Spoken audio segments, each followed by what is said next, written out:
Hello. Why did I say hello? I've started the process of cleaning out my studio, my shared studio.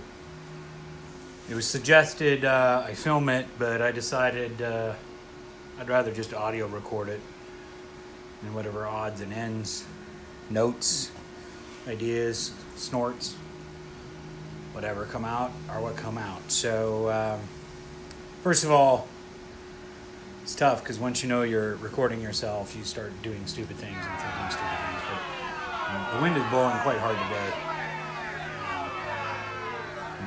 My original thought was it was quite striking, which is sort of a silly way to talk about the wind. Then I thought, well, why would I have come up with that phrase? What weird thing did I read or watch or see tweeted or something that made me think that the wind and striking should go together, or maybe a branch hit my face and I wasn't paying attention or whatever. But this all leads me to think about just how serendipitous, in the sense of things happen to us and we put them together and narrate them. Call them art sometimes, call them business other times, call them music, whatever. Call it life. But the serendipity of the world is never lost on me, particularly when I think too hard about why the heck anything happens and why I thought what I thought. That's my opening thought, so I guess I'm going to keep cleaning or whatever it is I do when I rearrange everything.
I just loaded hundreds, thousands, I don't know, of paperworks, drawings, little painting studies. We call them studies when we don't want to show them to anybody. But just made me think why I keep all this stuff, or made me ask that, and I don't have a good reason. I tend to trash my more complete paintings if somebody doesn't acquire them, but I keep all the paper stuff because something contradictory and fun about trying to preserve things that can go away so much easier or more easily damaged. I think there's something useful in that. It's not particularly profound. And it just so happens, speaking of that, that the studio mate just sent me a note about a person to call to help me finish stripping this place out, which would be very useful. But it strikes me as one of those serendipitous reinforcing things that suggest removing all this stuff is a good and useful process.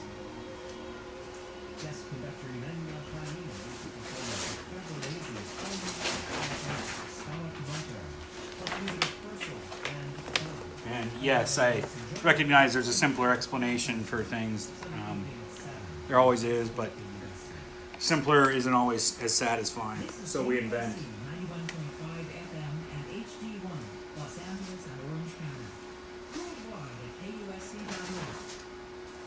KUSC is a broadcast service of the University of Southern California, home of the USC Roski School of Art and Design, building our cultural community and making Southern California a better place to live. Listener supported, Classical KUSC.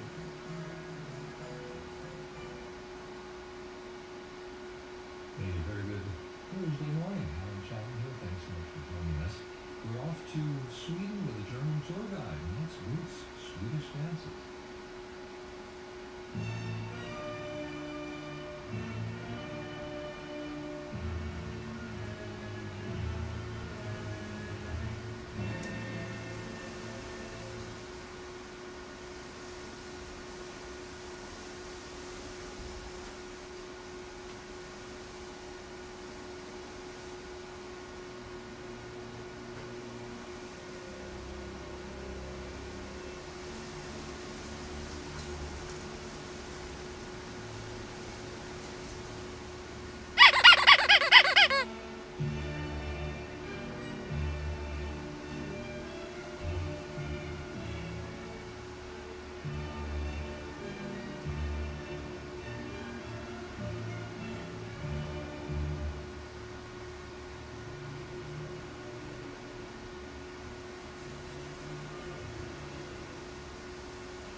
I seem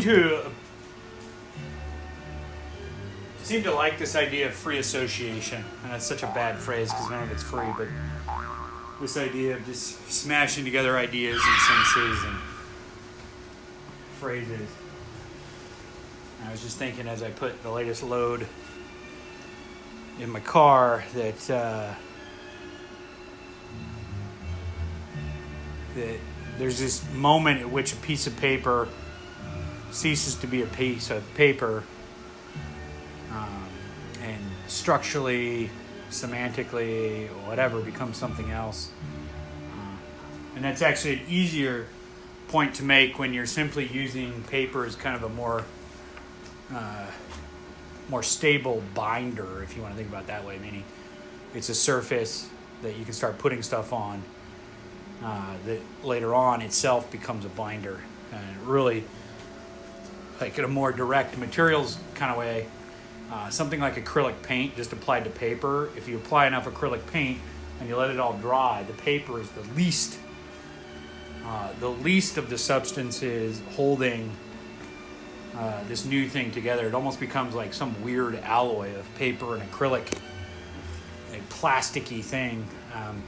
Because I found that sometimes here you take a delicate piece of paper, and it seems so fragile, and you can scratch it with an X-Acto blade, or you can rip it on a nail, or you can do all sorts of things to make it dirty. But once you put a layer of acrylic and let it dry, all of a sudden this thing gets much tougher and more resistant to those kind of changes to it. And even gets tougher to change in terms of semantic meaning, because the materiality of the acrylic paint seems so much more resistant, both in color and shape and structure, to change. Which again, I don't know if that's some important point, other than it's just fun about all these things I think about when I'm cleaning or painting or doing stuff that probably doesn't come across in the work and never could. And in some ways it doesn't matter. These are just my own interests and thoughts about how transformative, or process of being transformed, everything in existence seems to be.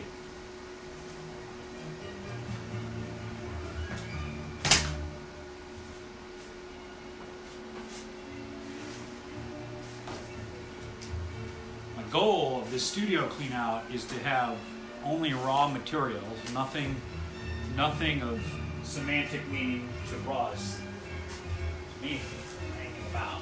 So literally I'm trying to clear out everything that isn't just a quote raw material. So a lot of that is anything that I've made a mark on or seems superfluous to having a clear space has got to go, which of course I get all nervous about that because I'm a hoarder and feel like I need to have stuff around me, which is just bad, but whatever. At the end of the day, sometimes it's harder to work on everything that you want to work on, so you pick your battles, which is all stuff I have no idea what it really means other than it sounds good when I say it.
Favorite paper in the whole world is bogus paper, basically like brown grocery bags. It just it's so unpretentious, and you feel not the least bit of guilt doing anything you want with it.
And then I thought, after I said that and dealt something, guilt is the wrong word. One should be more positive about life, and it's just a piece of paper. But there are just a lot of things you can do. The opportunity is very high with a simple grocery bag kind of paper, and you can do it very quickly. So in that regard, you can just get down to business and not worry about your investment, or rather you're going to get a much higher, quicker payoff, which all these things sound terrible, but these are the words that are in my mind. So we'll just keep going.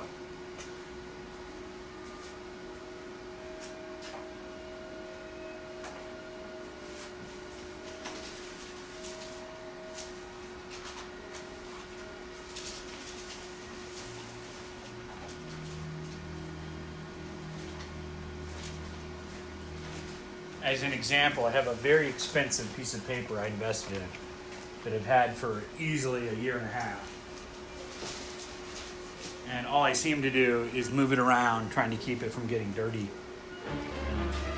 Because I feel like it's a commitment, which is, of course, quite possibly the most paralyzing way to do art. Which, of course, as you can tell, fits right into me trying to play with these, if not bigger paradoxes, my own internal paradoxes of doing stuff.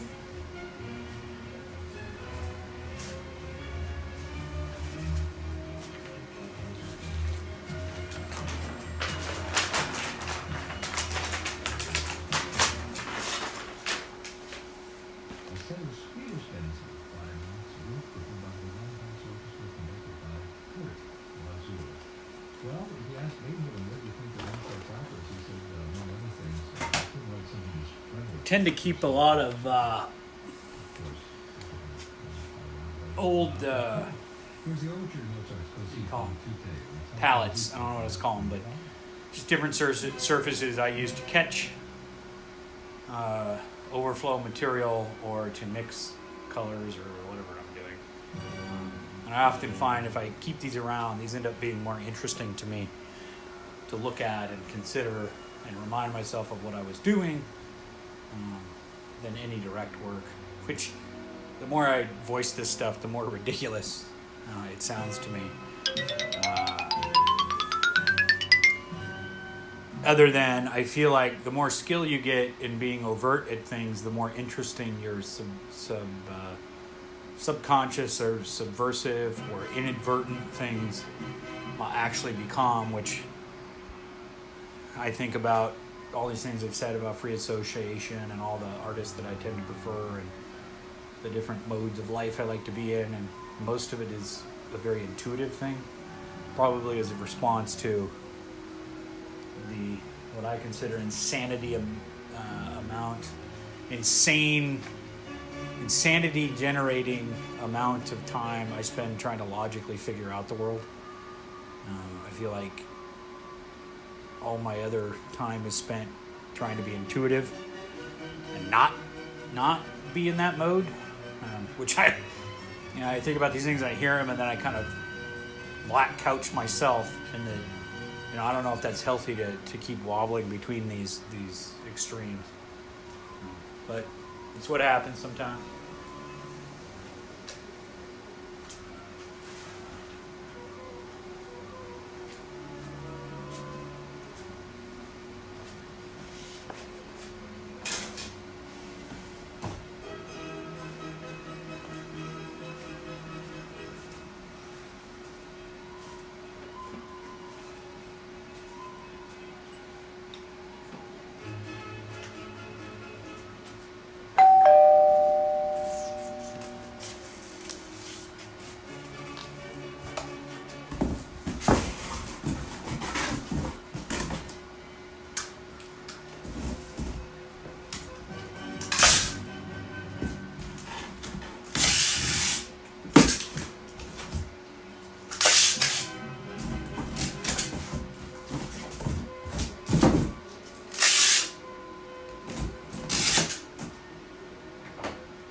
thinking just putting away some chalk, some charcoal, and remind myself of somebody telling me that when I do stuff in here, I should make sure I have a mask and as much as possible get the airflow going and all that, which I generally do. But think about all the times you don't think about it, and being told how this stuff just can permanently sit in your lungs. And so it's a sick, weird way, like the art becomes you. You are what you eat. You are what you make. That may be a totally unhealthy way to think about things. But then when you think about these stories from history, whether it was leather tanning or all manner of making stuff in the world, that humans have been sucking down toxins, unknowingly sometimes, and other times knowingly. But it is just, if you're going to use materials, and even if you don't, I think that those that aren't sitting in mines and caves doing stuff are probably sitting at a desk. And sitting can affect you in negative ways, and in the world, you're just constantly in relation to things. Whatever it is you do, you are altered by it, which again isn't some big, giant, profound thought, but I think in making art, it becomes rather clear as your appearance and your lungs or whatever become very, very obviously morphed.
I have every manner of making marks.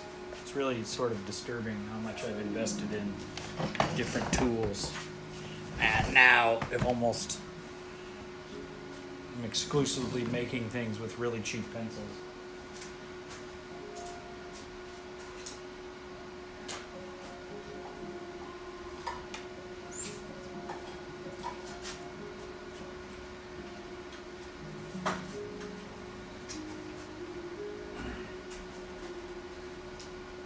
finally removing a totally worthless shelf that I just used not to do anything useful but hoard stuff, which I think is the main purpose of shelves, unfortunately.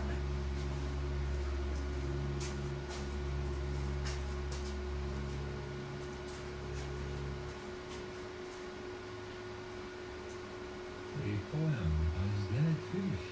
Claire Jones played the harp with Stuart Morley and the English Chamber. So 21 minutes past 11. And here's Tchaikovsky doing some public relations work for Mozart. Now, in the 19th century, you've heard me talk about this, Mozart was not the big deal that he became when he was rediscovered really in the early 20th century. Beethoven came along and pushed him to the side. But Tchaikovsky was so devoted to Mozart that he decided he would promote Mozart by taking 4 pieces and creating an orchestral suite. In fact, it's Tchaikovsky's 4th orchestral suite entitled Mozartiana. It's performed by the Dallas Symphony, conducted by Joachim Taylor. Oh, it's so interesting to think about how as time passes and you stop using certain techniques or words or behaviors, how when they lose their context, they lose any expression out of you. And I was thinking, I used to say this phrase a lot when I was more actively doing software business thingies. Invert the problem and divert the problem. And I was just thinking of that because I had inverted these shelves and all the crap fell on me. But I never say invert the problem anymore. It's just not something I find that useful to say as I'm doing all these other things, but it's just sort of interesting how I felt like that was so useful, and likely nobody else did because they would have retained it and repeated it back to me.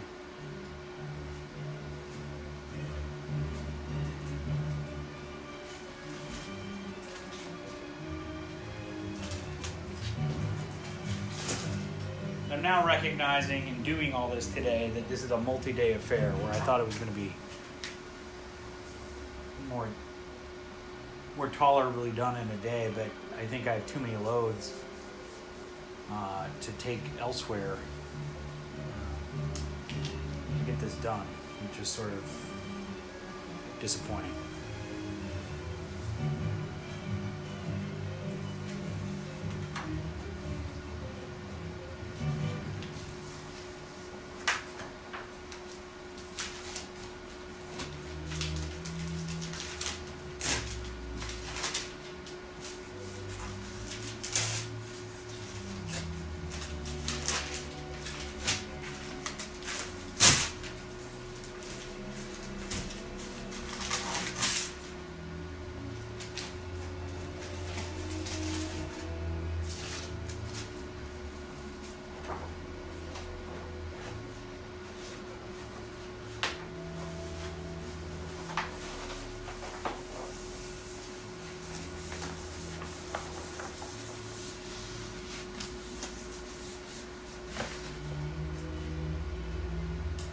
I'm going to turn this recording off because it's 30 minutes long, and the observer effect, it seems to be slowing me down and making me think more than just doing.